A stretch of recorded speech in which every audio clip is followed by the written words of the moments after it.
Une goutte tombe, encore et encore, au même endroit. Elle ne fait pas de bruit, elle ne cherche pas à s'imposer, elle glisse avec fluidité, épousant parfaitement les courbes douces de la pierre, comme si elle savait exactement où aller. La goutte est à sa place, elle s'installe naturellement dans ce creux, convaincue qu'il a été spécialement dessiné pour elle. Comme si la pierre l'attendait, comme si l'univers, dans son immensité aveugle, avait sculpté cet écrin précisément pour son passage. Mais ce n'est pas le cas, c'est la chute patiente, infatigable, répétée des milliers, des millions de fois, qui a façonné la pierre. Ce n'est pas une volonté consciente, c'est simplement l'œuvre du temps. Mais la goutte ne le sait pas. Elle ignore avec innocence, elle se sent à sa place, parce qu'elle croit que cette place a toujours été la sienne. Elle ne voit pas les gouttes qui sont tombées avant elle, ni celles qui tomberont après. Elle pense être unique, dans ce creux, ignorante du sillon creusé par des millions d'autres avant elle. Tout semble fait pour elle, comme si la roche l'avait attendue. Les humains partagent cette illusion. Ils respirent cet air, marchent sur une terre solide, contemplent un ciel étoilé, et ils concluent naturellement « tout cela a été fait exprès pour nous ». Mais le monde n'a jamais été conçu pour l'humain. C'est l'humain lui-même qui, génération après génération, a été façonné, poli, affiné par ce monde. Il n'est pas le but de ce long processus, simplement son résultat, la conséquence silencieuse d'une adaptation sans fin. Si un jour le cours de l'eau vient à changer, la goutte tombera ailleurs, sur une terre inconnue. Elle rencontrera des obstacles, glissera maladroitement, s'accrochera à la roche rugueuse, elle sera désorientée, égarée. Mais le temps accomplira son œuvre patiente, encore une fois. 1000 ans, 10 000 peut-être, et la roche se lissera lentement sous son passage répété. Et à nouveau, elle aura l'illusion d'une destinée, persuadée que cette pente parfaite l'attendait depuis toujours. Ce n'est pas un miracle tombé du ciel, c'est le fruit d'un rythme ancien, patient, ininterrompu. Une danse silencieuse à travers les âges.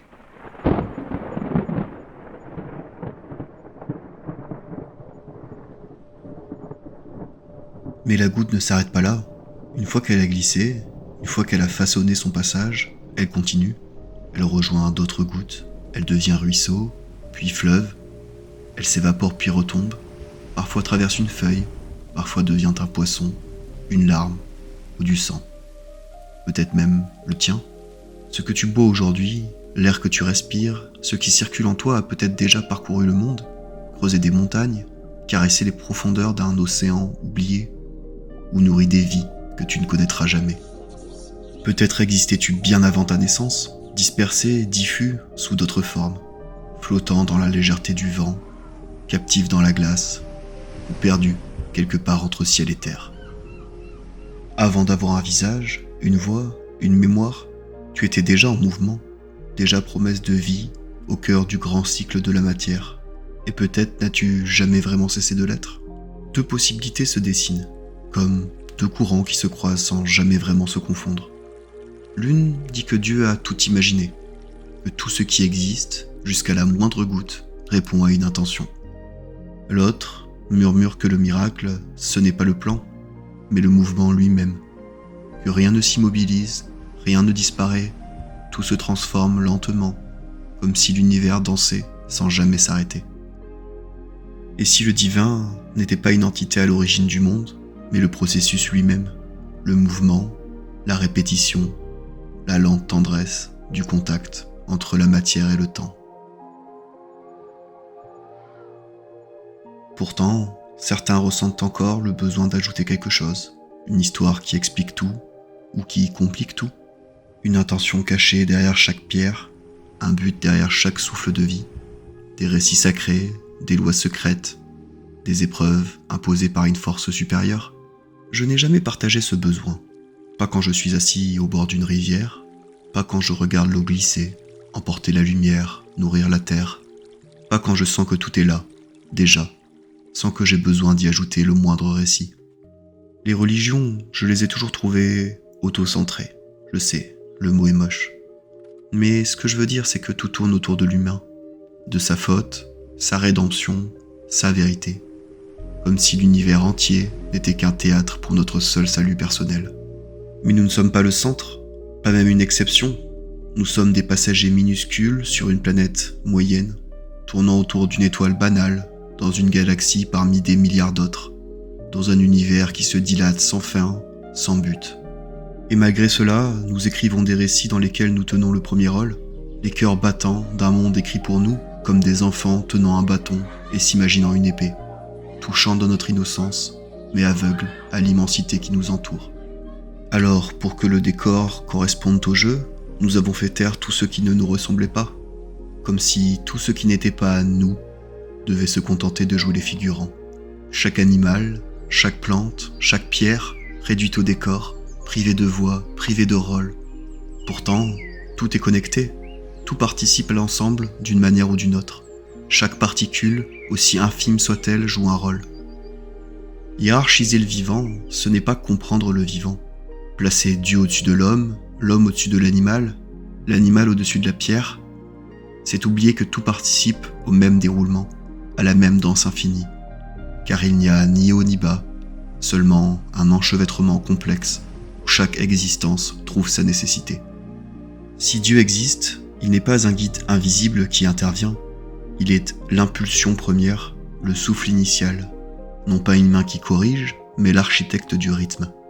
Il écrit les lois, règle les rouages, puis devient la scène. Depuis, le monde se déplie, comme une partition lancée sans fin, jouée note après note, par les instruments mêmes qu'il a engendrés. Pas de rappel, pas de retour, juste le spectacle. Et nous, au cœur du morceau, ignorants de la fin, mais sensibles à l'écho. Ce n'est pas qu'il s'efface, c'est qu'il est partout à la fois. S'il y a un Dieu, il est aussi bien dans la pierre que dans le sang, dans la lumière d'un sourire comme dans le cœur d'un trou noir. Nous sommes une nuance dans l'infini, un souffle dans la poussière, ni bon, ni mauvais, simplement l'expression passagère du vivant en marche, la continuité d'un élan né là où il n'y avait encore ni temps ni matière, ni goutte d'eau, ni pierre, ni Dieu, ni maître. Alors, quand tu t'attardes le long d'une rivière, que tu écoutes, que tu respires, tu sens que la vraie beauté ne se cache pas dans des concepts. Elle est là, dans l'évidence de l'eau, dans le silence entre deux oiseaux, dans la lumière qui vacille sur un tronc, mais aussi dans le cri d'un animal qu'on déchire, dans la chute d'un arbre mort, dans le grondement d'un ciel prêt à tout raser. Elle est là, même quand ça hurle, même quand ça casse, une beauté brute, sans morale, sans direction. Elle ne te promet rien, elle ne t'explique rien, elle est. Et c'est suffisant. La grandeur du monde ne réside pas dans les réponses, mais dans la sensation qu'il n'y en a peut-être pas. Accepter ça, c'est accepter l'absurde, c'est cesser de chercher un sens figé, c'est aimer le vertige, et jouir de l'instant présent, parce que c'est la seule chose dont tu peux être sûr, le seul miracle qu'on te laisse vraiment toucher. Mais il y a une différence essentielle entre la goutte et moi, entre la pierre et ce que je suis. La goutte ne se questionne pas, la pierre ne ressent rien, moi, oui, et tout ce qui vit, de la cellule minuscule qui se divise en silence à la baleine immense qui chante dans l'immensité des mers. Tout vibre, tout perçoit, tout répond. La vie se diffuse partout, souffle invisible, passant par des formes qu'on peine encore à comprendre. Mais nous sommes traversés, reliés, connectés les uns aux autres par les mêmes atomes, les mêmes forces, les mêmes essences élémentaires. Chaque mouvement qu'on fait, chaque pensée qu'on émet, n'est pas là pour équilibrer quoi que ce soit. On ne corrige pas le chaos, on en fait partie intégralement. Un instrument imprévisible de plus dans la grande symphonie universelle. On ne stabilise rien, on agite, on trouble, on continue le tumulte. Et il serait facile, trop facile d'y voir une volonté divine. Mais peut-être que c'est justement là le cœur de tout. L'univers est un immense chaos, un désert aveugle de probabilités où, par un hasard inouï, la matière a appris à se contempler elle-même.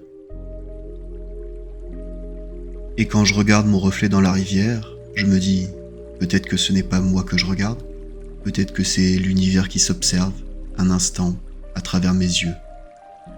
Peut-être que nous ne sommes pas une simple anomalie, mais la manière qu'a trouvé le monde de se réfléchir, de se questionner, de s'émerveiller de son propre vertige. Parce que je ne suis que de passage, un courant temporaire dans le grand fleuve du vivant. Je ne suis pas éternel, mais ce qui me traverse l'est peut-être. Je suis la chaleur d'un moment, l'écho d'un regard, la vision d'un rire oublié. Je suis fait d'atomes qui ont déjà connu la lumière des étoiles et le silence de la pierre. Et quand je mourrai, ce ne sera pas la fin, ce sera un mouvement, encore. Tu peux craindre la mort si tu doutes d'avoir assez vécu, mais ne crains pas la fin, elle n'est qu'un changement d'état, une dissolution douce. Lorsque la goutte touche enfin la surface de l'océan, elle ne disparaît pas, elle redevient ce qu'elle était depuis toujours, une infinité. Tu creuses un sillon pour que la vie continue à couler. Tu es la mémoire du futur, tu es ce qui a précédé, ce qui demeure et ce qui rend la suite possible. Rappelle-toi, tu n'avais pas peur de naître ? Pourquoi craindrais-tu de redevenir ce que tu étais avant d'exister ? Il n'y a pas rien après la mort, il y a le monde encore, il y a l'empreinte que tu laisses, il y a toi, dispersé, diffus, mais là. Et pourtant, peut-être qu'un jour toute vie s'éteindra, que l'ultime conscience s'effacera et que l'univers ne pourra plus jamais se contempler lui-même. Alors ce sera peut-être ça, la véritable mort. Pas la mienne, pas la tienne, mais celle du regard, celle de la conscience, le silence total, sans personne pour l'écouter. Un vide figé, sans reflet, sans témoin, seulement le murmure infime d'une dernière goutte tombant encore sur la roche.